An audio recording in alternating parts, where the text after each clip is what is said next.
At just 16 years old, Kayla Martins faces a brutal reminder of the racism lurking in her hometown when a police officer humiliates her on her way to school.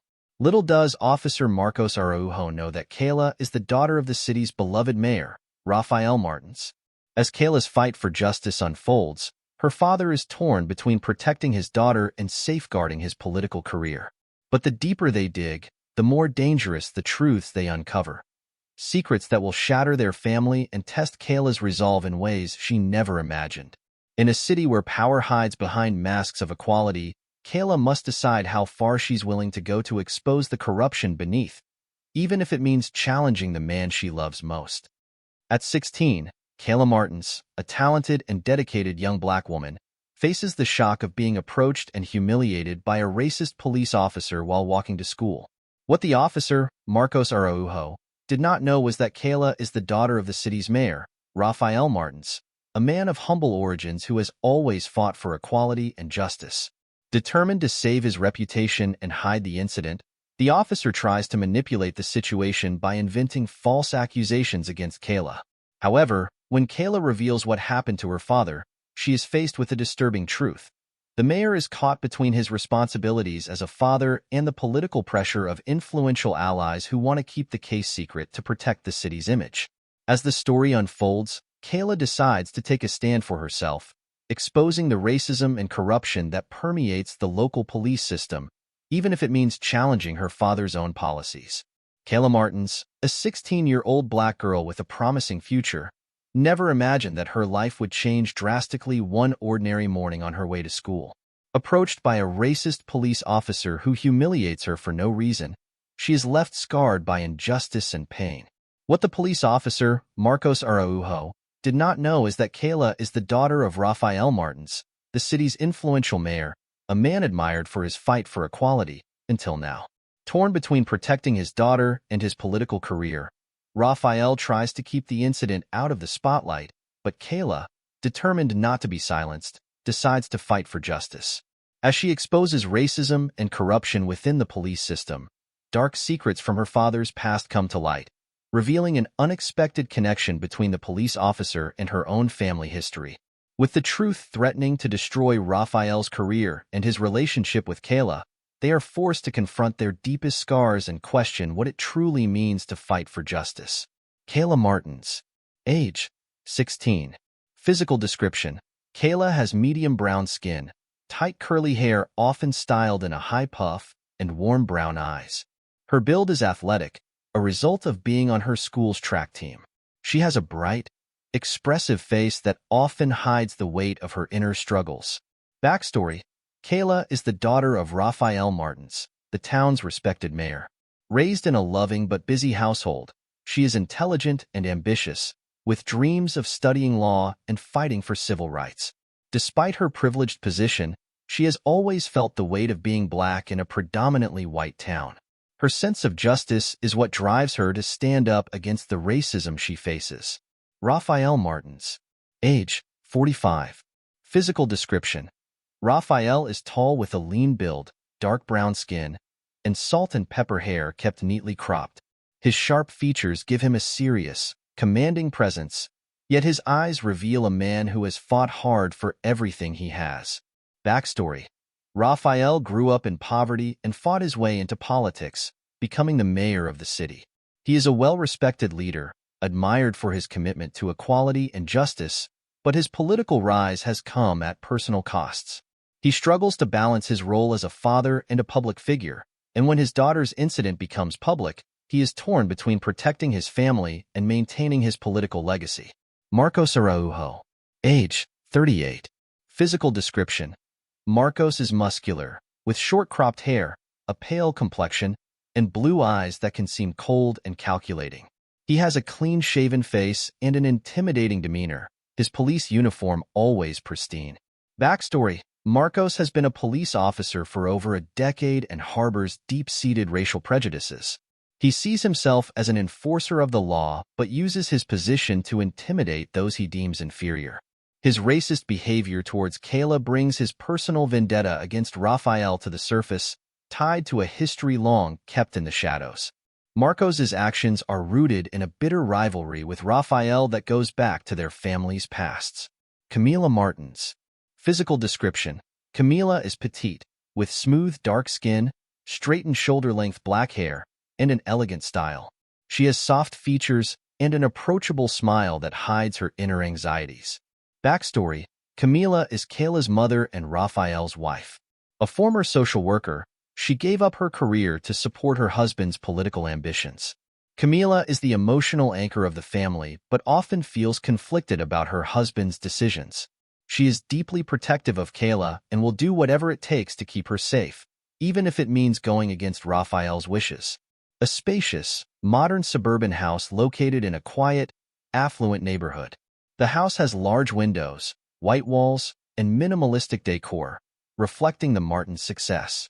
Kayla's room is filled with trophies and books, representing her academic and athletic achievements. The home, however, feels emotionally divided, with Raphael's office symbolizing his distance from the family due to his political duties. A stately building in the heart of the city, known for its grand stone facade and historic significance. It's where Raphael spends most of his time, dealing with the city's political matters. The building's large, polished corridors and meeting rooms project power and formality, but also serve as a reminder of the pressures Raphael faces daily. A stark, utilitarian building with narrow hallways and harsh fluorescent lighting. The atmosphere is tense and unwelcoming, particularly to minorities. Marcos's office is cluttered but organized in a militaristic way, reflecting his rigid and authoritarian personality. A large, predominantly white public school that Kayla attends. The school is a mix of modern architecture and outdated sections, with walls lined with trophies and banners highlighting sports achievements. It represents both a place of opportunity for Kayla and a source of alienation, where she is often one of the few black students in her classes. The town square, a picturesque, historic square with old oak trees, a fountain, and brick pathways. It's a central meeting point for community events and protests. The square represents the public face of the town, where Raphael frequently holds speeches and gatherings, but it also becomes the site of confrontation as tensions rise after Kayla's incident. Kayla walks to school, thinking about her track meet and future plans. Her peaceful morning is interrupted by a police car slowing down beside her. Officer Marcos Araujo stops Kayla, accusing her of suspicious behavior. Kayla tries to explain but is met with hostility and racially charged remarks. A small crowd gathers as Marcos escalates the situation.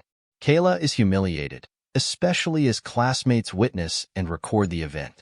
A bystander recognizes Kayla as the mayor's daughter. Marcos, realizing his mistake, quickly leaves, but the damage is done. Shaken and angry, Kayla returns home, overwhelmed by the humiliation and injustice. She decides she must tell her parents. Kayla tells her parents what happened. Raphael is furious but conflicted, aware of the political implications of confronting the police. Alone, Raphael contemplates the political fallout of standing up against the police. He is advised to handle it quietly, setting the stage for his inner conflict. News of the incident begins to spread after the videos taken by students go viral. The media catches wind of the situation, causing a stir in the city. Kayla becomes the center of unwanted attention, and Raphael must make his first public statement.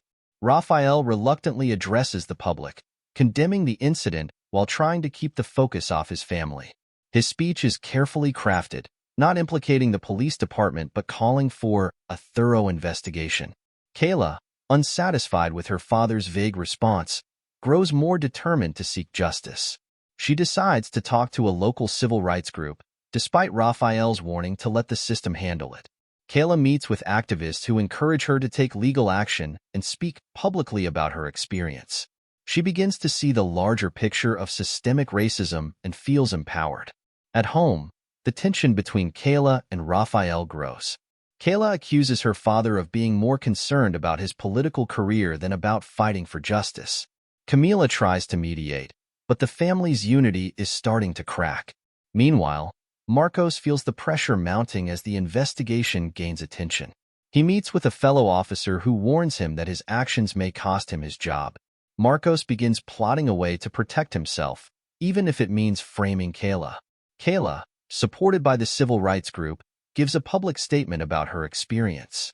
Her speech is powerful, and it resonates with the community, further driving a wedge between her and Raphael, who feels his authority slipping. The police chief releases a statement defending Marcos and downplaying the incident as a misunderstanding. This angers the community and sparks protests. Raphael's advisors urge him to distance himself from the protests to avoid alienating key political allies. He feels trapped, knowing he can't support Kayla without jeopardizing his career. Camila, seeing the toll on her family, reveals to Raphael that she experienced racism in the city when they first moved there but chose not to speak out for the sake of his career. Her confession deepens the family's rift, as Kayla sees this as another instance of silence in the face of injustice. Marcos meets with corrupt officers to concoct a plan to discredit Kayla. He plants evidence suggesting that Kayla was involved in petty theft, hoping to tarnish her reputation. Kayla is arrested at school, accused of theft. The arrest shocks her classmates and community.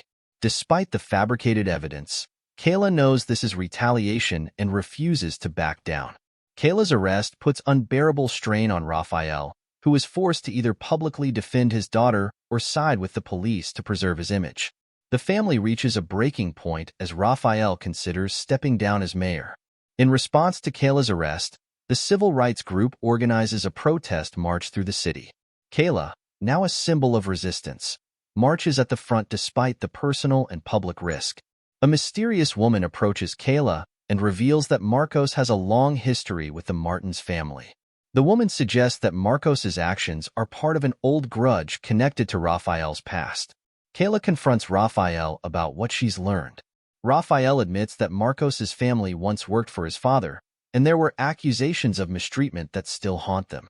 Raphael reveals his own shame for covering up past injustices within his family's legacy.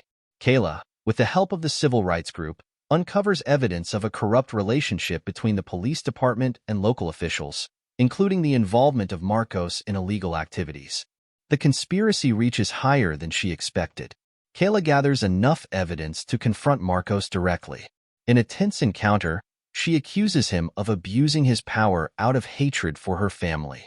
Marcos threatens her, but Kayla refuses to back down, empowered by the truth. Raphael, seeing the extent of the corruption and realizing the role his own inaction has played, decides to stand with Kayla publicly. He delivers a powerful speech, resigning from his position as mayor to expose the deep-seated corruption in the system. Marcos is arrested after his involvement in the corruption is exposed. The police department undergoes an overhaul, and Marcos faces charges for his abuse of power. The story concludes with Kayla preparing to leave for college, having become a symbol of resilience and justice in the community.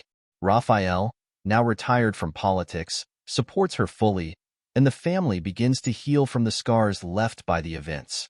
The town, inspired by Kayla's courage, begins to reckon with its own history of racism and corruption. The cool morning air brushed against Kayla's cheeks as she adjusted her backpack and made her way down the quiet, tree-lined street. The rhythmic beat of her footsteps mirrored the music pulsing through her earbuds, a playlist she had carefully curated to pump her up for the upcoming track meet. It was a typical school day, filled with thoughts of assignments, practice, and distant dreams of college. Kayla had her mind set on law school, and every day she walked this path, she felt a little closer to that goal. The street was mostly empty, save for a few cars passing by, and the soft hum of life beginning in the neighborhood. She felt at peace, her mind preoccupied with the day's tasks. That was, until she noticed a slow-moving police car creeping up beside her. The shift in atmosphere was immediate. Kayla's body tensed as she saw the black and white vehicle, its engine humming ominously, matching her pace. She hoped it would pass, but it didn't. Instead, it rolled to a stop just ahead of her. She hesitated for a second, her heart racing in her chest. Maybe they were just patrolling. Maybe they weren't here for her. But deep down, Kayla knew better. "Hey, you." The sharp voice cut through the morning stillness as Officer Marcos Araujo stepped out of the patrol car. His uniform was immaculate, but his tone was far from professional. Kayla pulled out her earbuds, her pulse quickening as she glanced up at the officer. "Yes, sir?" she asked, trying to remain calm. "What are you doing out here?" he demanded, his eyes narrowing suspiciously. Kayla frowned, confused. "I'm just walking to school." "To school, huh? That's what they all say." Marcos crossed his arms, taking a step closer. "You look like you're up to no good." Kayla's confusion shifted to frustration. "I don't understand. I haven't done anything." Marcos raised an eyebrow, his smirk chilling. "You people never think you've done anything wrong. How about you show me what's in your bag?" Kayla's stomach churned. She knew this wasn't right, but confronting a police officer felt terrifying. "I'm just a student. I don't have anything." "Don't talk back to me," Marcos barked, stepping forward and grabbing her arm, yanking her school bag from her shoulder. "We'll see about that." The force of his grip stunned Kayla as she tried to pull back, but Marcos held tight. The bag hit the ground, its contents spilling across the sidewalk. Books, notebooks, and her track shoes scattered everywhere. A few students from her school had gathered on the opposite side of the street, their eyes wide with shock. A low murmur began to spread through the small crowd. Someone pulled out their phone, recording the scene, and Kayla's face flushed with humiliation. She could hear the whispers. "What's going on? Isn't that Kayla Martins? Why's the cop treating her like that?" Marcos ignored the growing audience, rummaging through Kayla's belongings with a sneer. "Trying to hide something, aren't you?" Kayla stood frozen, her heart pounding in her ears. She wanted to scream, to cry, but she couldn't. All she could do was stand there, exposed, as the officer tore through her things like she was a criminal. It was then that someone in the crowd spoke up. "Wait, she's the mayor's daughter." The words hung in the air like a bombshell. Marcos's hand froze mid-motion as the realization hit him. His face paled, and his eyes darted toward Kayla with a mix of anger and fear. Slowly, he straightened, stepping away from her belongings. He glanced around, noticing the number of people now watching, phones held high, recording every second. For a moment, he hesitated, as if calculating his next move. The power dynamics shifted instantly. He had gone too far, and now there were witnesses who knew exactly who Kayla was. With a frustrated grunt, Marcos turned on his heel and stomped back to his patrol car. "Get your stuff and go home," he muttered under his breath. Without waiting for a response, he got into his car and sped off, leaving Kayla standing in the aftermath of the public spectacle he had created. Kayla dropped to her knees, quickly gathering her things with trembling hands. The crowd slowly dispersed, but she could still feel their eyes on her, hear the whispers in the distance. The anger, the humiliation, the fear. It all came crashing down at once. Her vision blurred with tears she desperately tried to hold back. She needed to get away. Without thinking, Kayla turned and ran.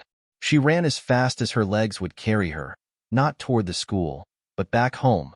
Each step pounded with the weight of the morning's injustice, and by the time she reached her front door, her chest was heaving, her face streaked with tears she could no longer control. Bursting into the house, Kayla slammed the door behind her. She leaned against it, struggling to catch her breath, as the enormity of what had just happened finally sank in. Kayla's mother, Camila, appeared in the hallway, alarmed by the sound of the door. "Kayla, what's wrong?" she asked, her face full of concern. Kayla couldn't answer at first. She sank to the floor, clutching her knees to her chest, as sobs racked her body. Camila rushed to her side, pulling her daughter into a tight embrace. "What happened?" Camila whispered, smoothing Kayla's hair. "Tell me, baby." After a few minutes, Kayla managed to speak through the tears. "The police. Officer Araujo. He stopped me. He humiliated me in front of everyone." Camila's face darkened, and she held her daughter even tighter. "Where is your father?" she muttered under her breath, reaching for her phone. It wasn't long before Raphael arrived, his face taut with barely controlled fury. He knelt beside Kayla, his voice soft but firm. "Tell me everything." As Kayla recounted the incident, Raphael's expression shifted from anger to something deeper, something conflicted. His jaw clenched, and when she finished, he stood up abruptly, pacing the room. "This can't go public," he said, his voice tight. "Not now." Kayla blinked, the tears drying on her face. What do you mean? Raphael turned toward the window, staring out at the manicured lawns of their affluent neighborhood. We're in the middle of a re-election campaign. If this gets out, he paused, running a hand through his graying hair. It'll be a disaster for the city, for all of us. Kayla stared at him in disbelief. You're worried about your campaign, she asked, her voice rising with anger. I was humiliated, Dad, in front of the whole school. I know, Kayla, Raphael said, his voice strained, but we need to handle this carefully. If we make this public, it'll turn into a media circus. You'll be dragged into the spotlight, and the police department will close ranks. They'll do everything they can to discredit you. Kayla stood, her fists clenched. So what? I'm just supposed to stay quiet? Let him get away with this? Raphael's silence was answer enough. Camila, standing beside Kayla, placed a hand on her shoulder. We'll figure this out, she said softly, but we have to think about the long-term consequences. Kayla's heart sank. She had always admired her father's work, his fight for equality and justice. But now, as she looked at him standing there, more politician than father, she realized that the fight wasn't just out there. It was in her own home. As Raphael continued to pace, Kayla made a decision. She wasn't going to stay quiet. Not this time. The battle lines were drawn, and Kayla knew that this was only the beginning. It didn't take long for the videos to spread like wildfire.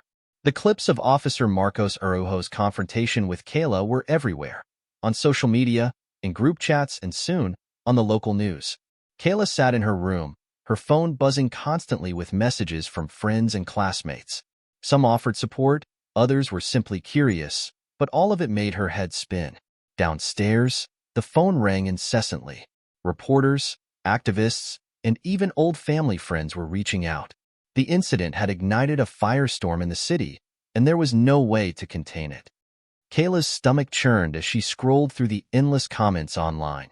Most were in her favor, condemning Marcos's actions, but a few hurt more than the rest. Comments questioning what she had done to provoke the officer, or whether her father was using his power to shield her. The weight of the situation grew heavier with each passing moment. In the living room, Kayla could hear her parents talking in low voices. Her father's voice was tight with frustration, her mother's soft with concern. Kayla knew it was only a matter of time before Raphael would have to make a public statement, and she wasn't sure if she was ready for what that meant. By mid-afternoon, the Martins' living room had transformed into an impromptu press conference. Reporters gathered outside the house, their cameras flashing as Raphael Martins prepared to address the situation publicly. Kayla stood at the top of the stairs, watching as her father buttoned his jacket and adjusted his tie, his face a mask of calm authority. But she knew better. She had seen him pacing late into the night, wrestling with the political consequences of what had happened. When he finally stepped outside, the questions came rapid fire. Mr. Mayor, is it true that your daughter was assaulted by a police officer? Do you plan to file charges against Officer Araujo? How do you respond to claims that this is being used to further your campaign? Raphael raised a hand, and the crowd quieted. First and foremost, he began, his voice steady. I want to address the incident involving my daughter. What happened to Kayla was unacceptable. No one, especially a child, should ever be subjected to such treatment. Kayla watched from the window, her heart pounding. He was saying the right things, but she knew how carefully his words were being measured. I have full confidence that the police department will conduct a thorough investigation into this matter, Raphael continued. We need to ensure that justice is served, and that starts with transparency. He said all the right things, condemning the behavior, calling for an investigation, promising accountability. But as he wrapped up his speech, Kayla felt a wave of dissatisfaction wash over her. It was too neat, too polished. There was no mention of the systemic racism that had led to the incident, no call to action beyond the investigation. And Kayla knew then that she couldn't rely on her father's carefully crafted words to bring the justice she wanted. Later that evening, the house was quiet again, but the tension hung thick in the air. Kayla sat at the kitchen table, her hands clasped tightly together. Across from her, Raphael was deep in conversation with his advisor, discussing the fallout from his speech. Her mother, Camila, hovered nearby, offering supportive nods when appropriate, but her eyes were on Kayla. Kayla felt a fire building inside her, something that had been simmering since the moment Marcos had humiliated her on that street. Dad, that speech wasn't enough. Raphael glanced at her, his expression tired. Kayla, I said what needed to be said. The situation is complicated, and we need to be careful. Careful? Kayla's voice trembled with frustration. He humiliated me in front of everyone. He humiliated me because I'm black. You didn't even address that in your speech. Her father sighed, rubbing his temples. This isn't just about race, Kayla. It's about politics, too. If we push too hard, we'll alienate people who support us. That's exactly the problem. Kayla stood up, her chair scraping against the floor. You're more worried about your political career than about standing up for what's right. Raphael's eyes darkened. That's not true. I'm trying to protect this family, Kayla. By silencing me? Kayla shot back. Camila stepped in, her voice calm but firm. Kayla, maybe we should give your father some time to figure out the best course of action. These things take time. But Kayla had already made up her mind. No, Mom. I'm not going to wait for someone else to fight this battle for me. Without another word, Kayla grabbed her phone and stormed out of the kitchen. She knew what she had to do. It was time to take matters into her own hands. The local civil rights organization had been in Kayla's peripheral vision for years, but she had never felt the need to reach out, until now. A few days later, she found herself sitting in a circle of community activists, her heart racing as they discussed her case. We've seen this kind of thing before, said Maya Johnson, one of the group's leaders. A young black woman targeted by a police officer with a history of racial profiling. But the difference here is that you're in the spotlight, Kayla. You have a platform, and we want to help you use it. Kayla listened carefully, nodding. She was still processing everything. How quickly her life had changed, how much was at stake. But one thing was clear. She wasn't going to let this go. We think it's time to make a public statement, Maya continued. Something from you, directly. People are already rallying behind you, but they need to hear your voice. Kayla's chest tightened. A public statement would mean putting herself even more in the spotlight, opening herself up to scrutiny. But she knew Maya was right. It was time for her to speak up. I'm ready, Kayla said, her voice steady. Back at home, the tension between Kayla and her father only grew. Raphael had heard about her meeting with the civil rights group, and he wasn't happy. You're making things worse, Raphael said, pacing in his office while Kayla stood in the doorway. This isn't the way to handle it. Kayla crossed her arms. What's worse, Dad? Me speaking out or letting people like Marcos get away with what they did? This isn't about one officer, Raphael shot back. It's about the entire system, and you can't take on the system by yourself. I'm not alone, Kayla said, her voice growing stronger. I have people backing me. The civil rights group is helping me make a statement, and I'm not going to sit quietly while this is swept under the rug. Raphael stopped pacing, his face softening. Kayla, I'm trying to protect you. I know, Dad, but this isn't just about me. It's bigger than that. Kayla's voice trembled with emotion. I need to fight for myself, for people who don't have the platform I have, and I need you to understand that. Raphael stared at her for a long moment, the weight of his responsibilities pressing down on him. I just don't want you to get hurt. I'm already hurt, Kayla said softly, but I won't let that stop me. Meanwhile, Marcos Araujo sat in the dimly lit backroom of a bar, his fingers drumming against the table. His colleague, Officer Ricardo, slid into the seat across from him, his face grim. You're in deep, Marcos, Ricardo said, glancing around to make sure no one was listening. That girl's dad is the mayor. They're not going to let this slide. Marcos clenched his jaw. I didn't know who she was. Well, now you do, Ricardo replied, leaning in. And if you don't do something about it, you're going to lose everything. Marcos glared at him. What do you suggest? We need to discredit her, Ricardo said. Make her look like she's not the victim here. Maybe plant something, evidence, a witness, anything to make her seem unreliable. Marcos didn't respond immediately, but the wheels in his mind were turning. He couldn't afford to lose his job or his reputation. He needed a plan. Kayla stood at the podium, her heart pounding as she faced the crowd gathered in the town square. Cameras flashed, and reporters waited with bated breath. Behind her, Maya Johnson and other civil rights leaders stood in solidarity. This was her moment. Kayla took a deep breath and began. A few days ago, I was humiliated by a police officer because of the color of my skin. I was treated like a criminal for simply walking down the street. But this isn't just about me. This is about the countless black men and women who face this kind of treatment every day. It's about a system that needs to change. Her voice grew stronger as she continued, the words flowing from her heart. I'm standing here today not just for myself, but for every person who has been silenced, every person who has been told they don't matter. We matter, and we will not be silenced. The crowd erupted in applause, but Kayla knew this was only the beginning. The real fight had just begun.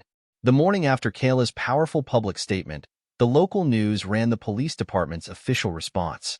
The police chief stood behind a podium, flanked by uniformed officers, his expression grim yet determined. After reviewing the incident involving Officer Marcos Araujo and Ms. Kayla Martins, we have concluded that the officer's actions were in accordance with departmental protocol. There was no evidence of misconduct or racial profiling. It appears that this situation has been misunderstood and misrepresented in the public eye. Kayla sat in the living room with her parents, her hands gripping the edge of the couch. Her heart sank as she listened to the carefully worded dismissal of her experience. This was exactly what she had feared, a complete refusal to acknowledge the truth. The words, "no evidence of misconduct," echoed in her head, each syllable a painful reminder of the battle she was now fighting. The TV screen showed clips of protests forming outside the police station, people holding signs that read, "Justice for Kayla," and "End racial profiling." "They're trying to bury this," Kayla whispered, her voice trembling. "They're protecting him." Camila, sitting beside her, reached out to take her hand. "This isn't over, Kayla. The truth always comes out." Raphael, however, remained silent, his eyes fixed on the screen. The pressure was mounting, and Kayla could see the toll it was taking on him. Later that day, Raphael sat in his office at City Hall, staring blankly at the papers scattered across his desk. His advisors were gathered around him, discussing the political implications of Kayla's incident and the growing protests. The weight of the situation pressed down on him from all sides. "We need to control the narrative," one of his top advisors said, pacing back and forth. "If you continue to let Kayla speak out, it's going to alienate the more conservative voters. They already think you're pandering to the left with your talk of equality." Raphael rubbed his temples. "My daughter was humiliated by a police officer. How can I ignore that?" "I'm not saying ignore it," the advisor replied. "But we have to be strategic. If you go after the police department too hard, you'll lose the support of the law enforcement community. And we both know how powerful they are in this city." Raphael felt trapped. The very people he had worked to protect and uplift now seemed to be turning against him. If he defended Kayla, he risked his political career. If he stayed silent, he betrayed his own daughter. "This is more than just a political issue," Raphael finally said, his voice low. "This is about my family. My daughter." The room fell silent. His advisors exchanged uneasy glances, but Raphael knew the truth. There was no easy way out of this. That evening, as the tension in the Martins' household grew, Camila sat down with Raphael in their living room. Kayla had retreated to her room after another heated argument with her father about the police department's response. "I've been thinking a lot about when we first moved here," Camila said softly, her voice cutting through the heavy silence. Raphael looked at her, confused. "What do you mean?" Camila hesitated for a moment, then took a deep breath. "When we moved here all those years ago, I experienced something similar to what Kayla is going through now." Raphael's eyes widened in surprise. "What are you talking about? You never told me." "I didn't tell you because I didn't want to make things harder for you," Camila interrupted, her voice shaking. "You were just starting your political career. I didn't want to be a burden. But when I was working as a social worker, I had an encounter with a police officer who treated me like I didn't belong here, just because of the color of my skin." Raphael was stunned. "Why didn't you say anything?" "Because I knew you were under enough pressure.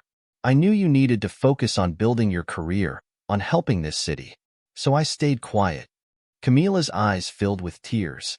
But now, watching Kayla go through this, I realized that staying quiet was a mistake. It didn't protect us. It just let the problem continue. Raphael sat back, his heart heavy with guilt. He had always prided himself on being a champion for equality, yet the people he loved most had suffered in silence, right under his nose. "I'm so sorry, Camila," he whispered, reaching for her hand. Camila squeezed his hand gently. "It's not too late to make things right, but you have to decide what kind of man you want to be. A politician or a father?" While Raphael wrestled with his internal conflict, Marcos Araujo was busy concocting his own plan. Sitting in the back of a dingy bar, surrounded by fellow officers who shared his views, Marcos leaned forward, speaking in a low voice. "This girl's got the whole city wrapped around her finger," he muttered, his voice dripping with resentment. "The mayor's daughter or not, she needs to be put in her place."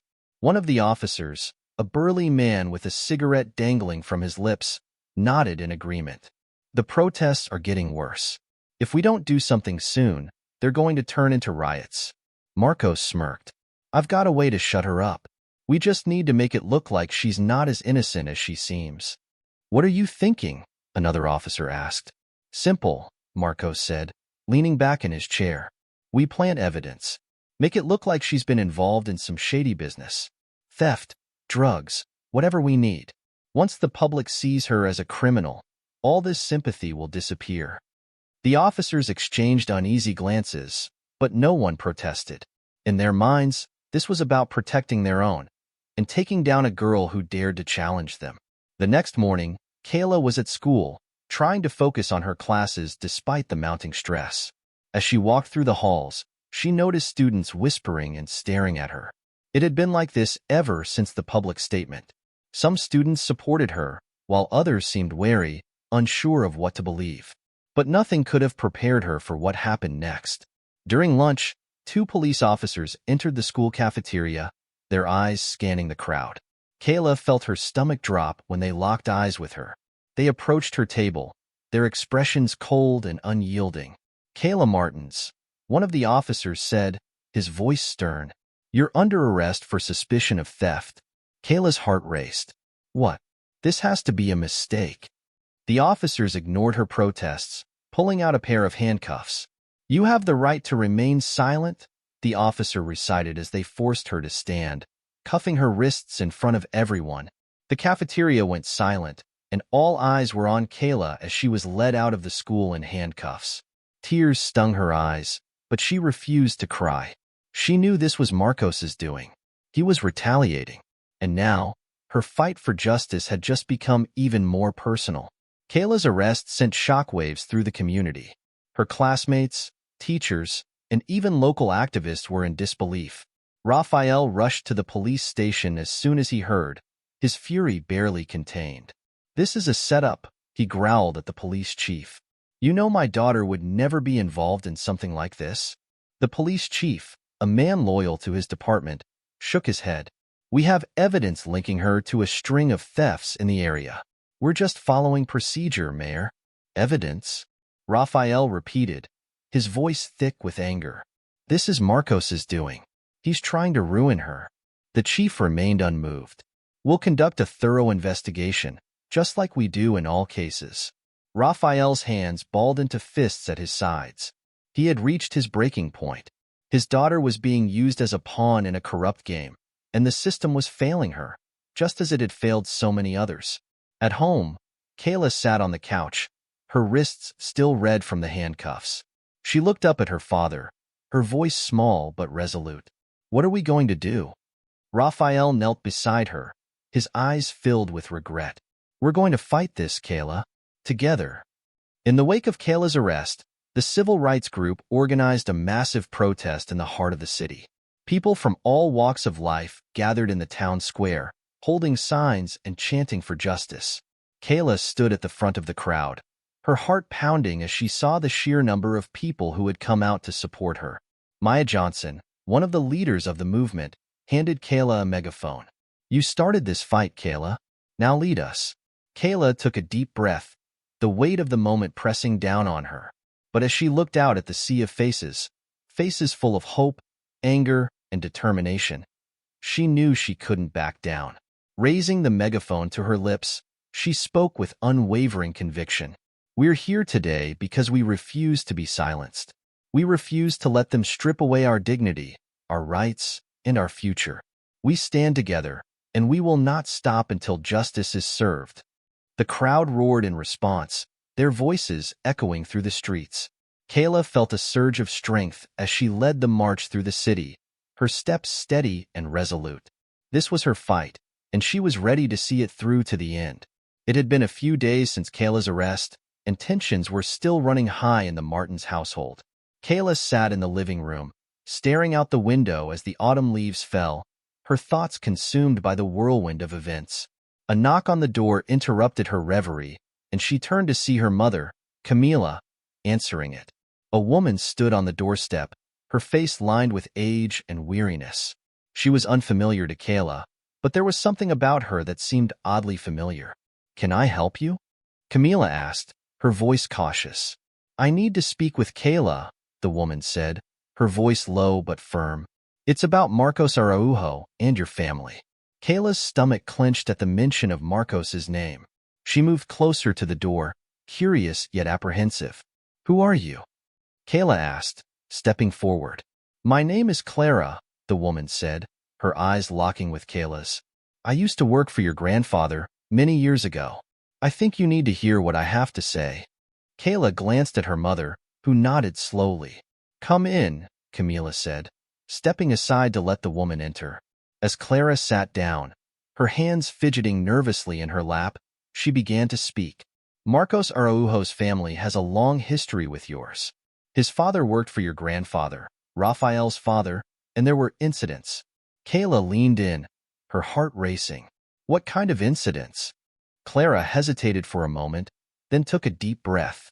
"There were accusations of mistreatment. Your grandfather wasn't kind to Marcos's family.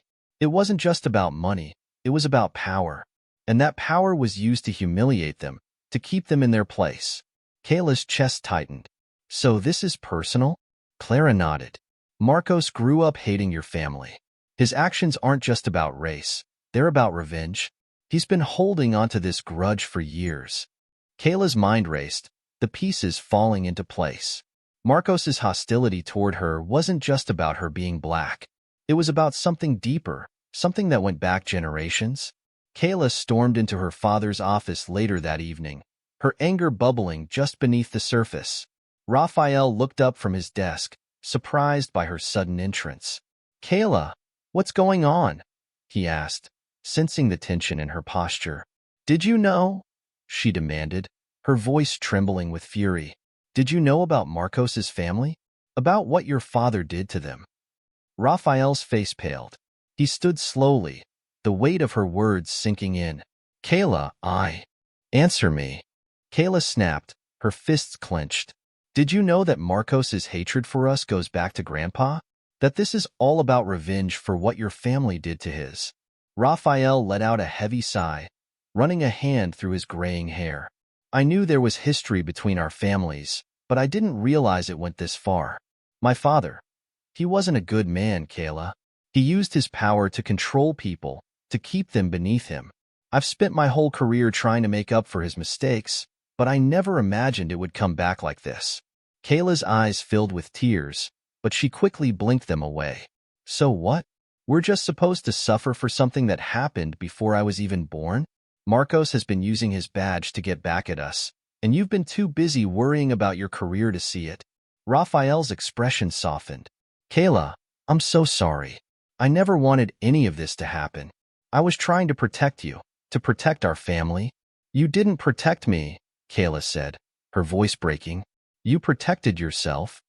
Rafael stood there, speechless, as Kayla turned and walked out of the room, her heart heavy with disappointment. The next day, Kayla met with Maya Johnson and the civil rights group to discuss the new revelations. Sitting in the community center, surrounded by activists and supporters, Kayla shared what she had learned about Marcos's vendetta. "This isn't just about me anymore," Kayla said, her voice steady but filled with determination. It's about exposing the corruption that's been allowed to fester in this city for years. Marcos isn't the only one who's been using his power to manipulate people. Maya nodded, her expression serious. You're right, Kayla. We've been looking into the police department, and we've uncovered evidence of a corrupt relationship between Marcos and several local officials. They've been protecting him, covering up his actions. Kayla's heart raced. What kind of evidence? We found financial records linking Marcos to illegal activities, Maya explained. Bribes, payoffs. He's been involved in all of it. And he's not the only one. The corruption runs deep, all the way to the top. Kayla sat back in her chair, her mind spinning. The fight was bigger than she had realized. This wasn't just about her. It was about exposing the entire system that had allowed people like Marcos to thrive. So what do we do now? Kayla asked, her voice resolute. Maya smiled, a glimmer of hope in her eyes. We expose them. All of them. Kayla had never felt so sure of herself as she did that day when she walked into the police station, her head held high. She had the support of the civil rights group behind her, and she was armed with the evidence they had uncovered. It was time to confront Marcos once and for all. As she entered the station, Marcos stood behind the front desk, his cold blue eyes narrowing as he spotted her. What do you want? He sneered, his voice dripping with contempt. Kayla stepped forward, her heart pounding but her voice steady. I know what you've been doing, Marcos. I know about your family's history with mine. And I know about the corruption you've been a part of. Marcos's smirk faltered for a moment, but he quickly regained his composure. You think you can come in here and accuse me of something like that? You're just a kid. Kayla's gaze hardened. I'm not just a kid. I'm the daughter of the mayor, and I have proof that you've been abusing your power for years. You might have gotten away with it before, but not anymore. For a brief moment, Marcos looked rattled, but then his expression twisted into something darker, more threatening. You think you can take me down? You have no idea what you're up against. Kayla stood her ground, refusing to back down. I'm not afraid of you, Marcos. Your time is up. That evening, Raphael sat alone in his office, staring at the framed photos of his family on his desk. The weight of his father's legacy, of his own inaction, pressed down on him like a heavy burden. He had spent so much time trying to balance his role as a politician with his role as a father, and in the process, he had failed his daughter. But Kayla's courage had shown him what he needed to do. It wasn't too late to make things right. The next morning, Raphael held a press conference in front of City Hall. Reporters crowded around him, their cameras flashing as he stepped up to the podium. I stand here today not just as the mayor of this city, but as a father, Raphael began, his voice filled with emotion. Over the past few weeks, I've had to confront painful truths about my family's past and about the corruption that has been allowed to take root in this city. I can no longer remain silent. He paused, his eyes scanning the crowd. My daughter, Kayla, has shown more strength and integrity than I could have ever imagined. And today, I stand with her. I am resigning from my position as mayor, effective immediately, so that I can focus on helping expose the corruption within our police department and local government. I will no longer allow my family's name to be used as a weapon against those who seek justice, Raphael continued. We will not let the mistakes of the past define our future, and we will fight for a city that truly stands for equality and justice. The crowd erupted in applause, but Raphael's heart was with his daughter, who stood at the front of the audience, her eyes filled with pride. Scene 6. Marcos's downfall. As the investigation into Marcos and the corruption within the police department gained momentum, it wasn't long before the walls began to close in on him. The evidence Kayla and the civil rights group had gathered was undeniable, and soon, charges were filed against Marcos for abuse of power, corruption, and illegal activities. Marcos was arrested, his once pristine reputation in shambles.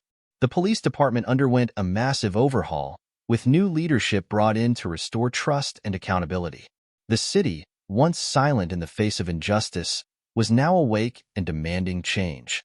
For Kayla, it was a bittersweet victory. She had fought for justice, but it had come at a great cost. Still, she knew that this was just the beginning of a much larger movement.